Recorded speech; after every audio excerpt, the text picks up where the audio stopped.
Bismillahirrahmanirrahim. Assalamualaikum warahmatullahi wabarakatuh. Di sini kami dari kelompok 2 kelas 4G Akuntansi Syariah akan menjelaskan materi bab 4 tentang konsolidasi dengan akuisisi melebihi nilai tercatat ekuitas dengan mata kuliah akuntansi keuangan lanjutan dengan dosen pengampu Ibu Adelia Desi Prawesti, sarjana pendidikan magister akuntansi. Kemudian anggota kelompok kami yang pertama saya sendiri Suratin Fatimah Zahra, NIM 205221231. Yang kedua Muhammad Zaki Latif, NIM 205221238. Yang ketiga Widayanti, NIM 205221245. Yang keempat Laili Isnaini, NIM 205221252. Yang terakhir Nuri Hauda Maheswari, NIM 205222129.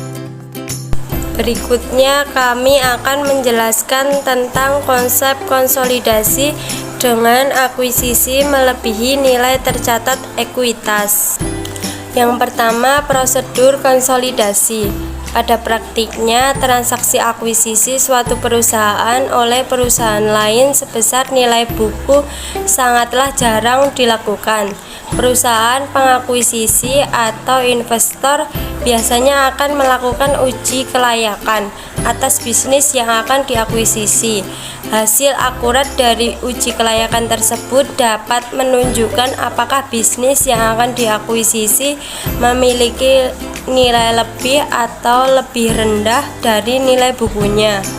Faktor-faktor yang dapat mempengaruhi proses penilaian kelayakan bisnis saat proses kombinasi bisnis antara lain prospek bisnis perusahaan yang akan diakuisisi, terutama dalam menciptakan penghasilan tambahan bagi perusahaan pengakuisisi, kondisi industri secara umum, nilai strategis bisnis, kualitas manajemen, dan tentunya nilai wajar dari aset maupun liabilitas yang dilaporkan oleh perusahaan yang akan diakuisisi. Yang kedua, diferensial.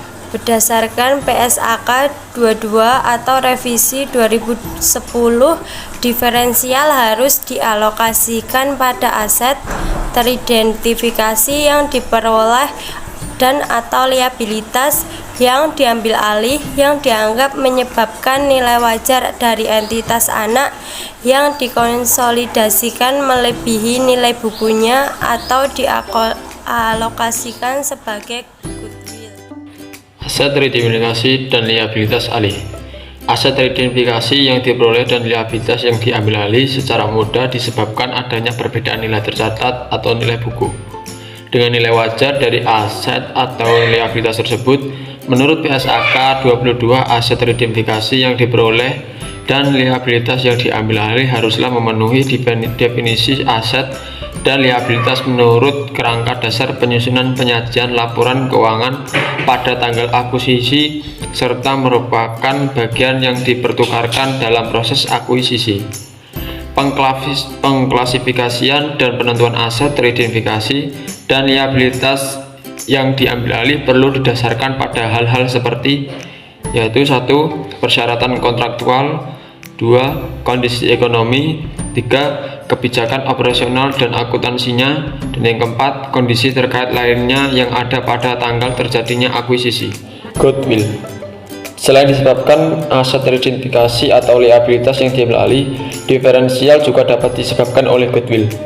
PSAK 22 mendefinisikan goodwill sebagai selisih antara nilai agregat dari yaitu 1. Imbalan yang dialihkan, 2. Jumlah kepentingan non-pengendali, 3. Nilai wajar kepentingan ekuitas yang sebelumnya diakuisisi jika kombinasi bisnis bertahap, dan nilai wajar dari aset teridentifikasi yang diperoleh dan liabilitas yang diambil alih. Dapat dikatakan pula bahwa goodwill mencerminkan pandangan investor atau pihak pengakuisisi atas potensi atau nilai lebih yang dimiliki investor, pihak diakuisisi. sebagai pihak pengakuisisi mau membayar lebih atas nilai wajar dari aset neto yang diambil alih pihak diakuisisi. Pembelian dan diskon. Selain melakukan pembelian yang dapat menyebabkan terjadinya goodwill, dapat juga terjadi akuisisi dengan konsiderasi nilai wajar yang dikeluarkan oleh investor lebih rendah dibandingkan dengan nilai wajar dari seluruh aset neto yang dimiliki investor. Kondisi ini mengindikasikan bahwa pembelian yang dilakukan investor atas investor terjadi pada harga diskon atau bargain purchase. Pembelian dengan diskon mungkin terjadi, misalnya dalam kondisi penjualan yang dilakukan dengan terpaksa. PSAK 22 mengindikasikan bahwa investor atau pengakuisisi harus mengakui keuntungan yang dihasilkan dari pembelian dengan diskon ini melalui laba atau rugi pada tanggal akuisisi. Namun, sebelum mengakui keuntungan tersebut, perlu dipastikan apakah investor telah mengidentifikasi secara tepat dan menyeluruh aset yang diperoleh maupun liabilitas yang diambil alih dari pihak yang diakuisisi. Lanjut ke slide berikutnya, yaitu ilustrasi. Misalkan saja PT Nusantara membeli saham PT Andala sebesar 1 miliar. Diketahui bahwa nilai wajar persediaan dan dana adalah 50 juta dan 150 juta, lebih tinggi dibandingkan nilai bukunya. Lalu terdapat selisih antara nilai wajar aset PT Andalas dengan konsiderasi nilai wajar yang diserahkan PT Nusantara, yaitu sebesar 140 juta. Berdasarkan transaksi di atas, PT Nusantara dapat mencatat jurnal sebagai berikut. Tanggal 1 Januari 2015 pada bagian debit terdapat akun investasi pada PT Andala sebesar 1 miliar. Lalu pada bagian kredit terdapat akun kas yaitu sebesar 1 miliar. Lalu membuat jurnal eliminasi saat melakukan konsolidasi.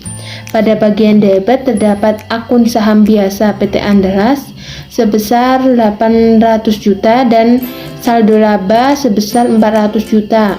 Lalu pada bagian kredit terdapat akun diferensial sebesar 200 juta, investasi pada PT Andalas sebesar 1 miliar. Setelah itu membuat jurnal eliminasi pada saat mengalokasikan diferensial. Persediaan sebesar 50 juta di bagian debit, tanah sebesar 150 juta di bagian debit, lalu diferensial di bagian debit sebesar 200 juta. Keuntungan pembelian aset di bagian kredit akuisisi dengan kepemilikan penuh. Yang pertama ada konsolidasi saat setelah akuisisi. Sebagai ilustrasi, konsolidasi atas akuisisi dengan kepemilikan penuh untuk kombinasi bisnis yang dilakukan di atas nilai tercatat. Yang kedua, terdapat konsolidasi pada periode setelah akuisisi.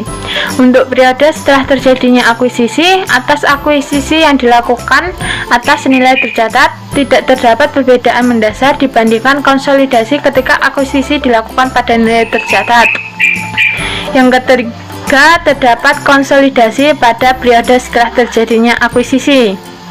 Pada periode setelah periode terjadinya akuisisi, beberapa hal harus diperhatikan ketika menyiapkan laporan keuangan konsolidasian untuk entitas anak yang diakuisisi tidak pada nilai tercatat.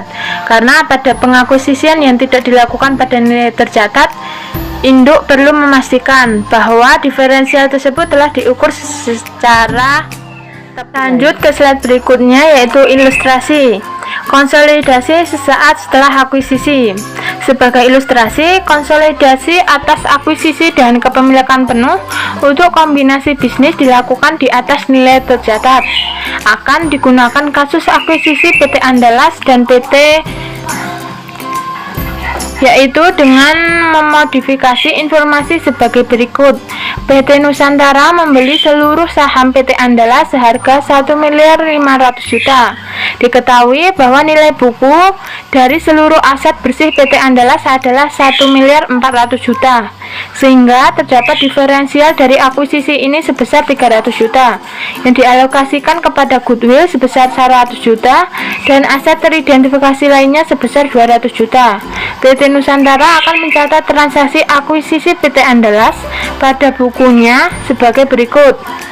1 Januari 2015, yaitu mencatat pembelian saham PT Andalas, yaitu dengan mendebet akun investasi pada PT Andalas sebesar 1.500.000.000 dan mengkredit akun kas sebesar 1.500.000.000.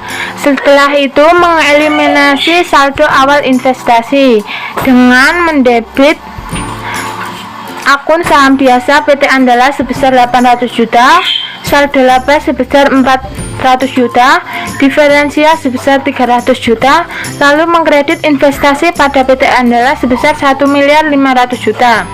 Setelah itu membuat jurnal eliminasi untuk pengalokasian diferensial, yaitu dengan mendebet persediaan 50 juta, mendebet akun tanah sebesar 210 juta, lalu akun goodwill sebesar 100 juta, dan mengkredit akun diferensial sebesar 300 juta, bangunan dan peralatan sebesar 60 juta. Akuisisi dengan kepemilikan sebagian. Dalam penyusunan laporan keuangan konsolidasi, tidak pada nilai tercatat kepentingan sebagian. Hal yang perlu diperhatikan adalah keberadaan kepentingan non-pengendali. Karena keberadaan kepentingan non-pengendali, PSAK 65 Revisi 2014 mensyaratkan entitas induk untuk menyajikan secara terpisah bagian dari kepentingan non-pengendali pada ekuitas dalam laporan posisi keuangan konsolidasi. Hal ini dimaksudkan untuk menunjukkan kepada pengguna laporan keuangan seberapa besar bagian dari aset bersih yang dimiliki entitas anak yang tidak dikuasai oleh entitas induk. Dalam hal ini yang diatribusikan kepada kepentingan non-pengendali termasuk bagian laba rugi dan setiap komponen yang diakui sebagai bagian penghasilan komprehensif lainnya.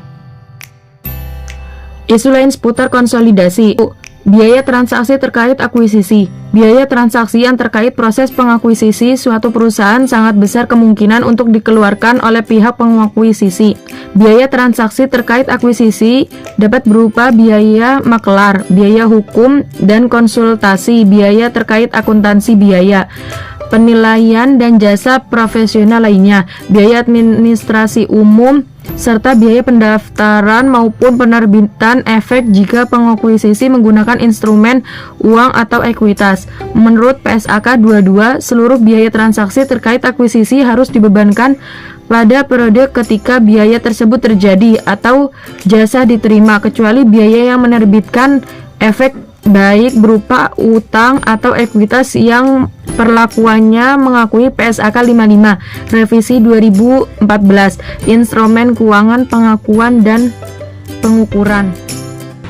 Sebagai contoh, PT Nusantara mengakui seluruh kepemilikan pada PT Andalas senilai 1.500.000.000. Atas transaksi pengakuisisian tersebut, PT Nusantara mengeluarkan pula beberapa biaya, yakni biaya jasa penilaian aset sebesar 70 juta, biaya hukum dan akuntansi sebesar 80 juta, serta biaya penerbitan dan pencatatan emisi efek sebesar 50 juta. PT Nusantara menerbitkan saham sebanyak 1 juta lembar saham dengan nilai per Rp1.000, maka PT Nusantara akan mencatat transaksi pengakuisisian sebagai berikut. Investasi pada PT Andalas sebesar 1.550.000.000 di sisi debit, kemudian beban pengakuisisian sebesar 150 juta di sisi debit, kas 200 juta di sisi kredit, modal saham sebanyak 1 miliar di sisi kredit, premium saham sebesar 500 juta di sisi kredit. PT Nusantara akan mencatat nilai investasi sebesar 1.550.000.000, yakni imbalan yang dikeluarkan ditambah dengan biaya penerbitan dan pencatatan emisi efek yang menurut PSAK 55 perlu dikapitalisasi, sedangkan biaya-biaya lainnya langsung dibebankan tahun itu dan muncul pada laporan laba rugi komprehensif. Sekian presentasi penjelasan bab 4 dari kelompok kami, kurang lebihnya kami mohon maaf. Wabillahi taufik wal hidayah. Wassalamualaikum warahmatullahi wabarakatuh.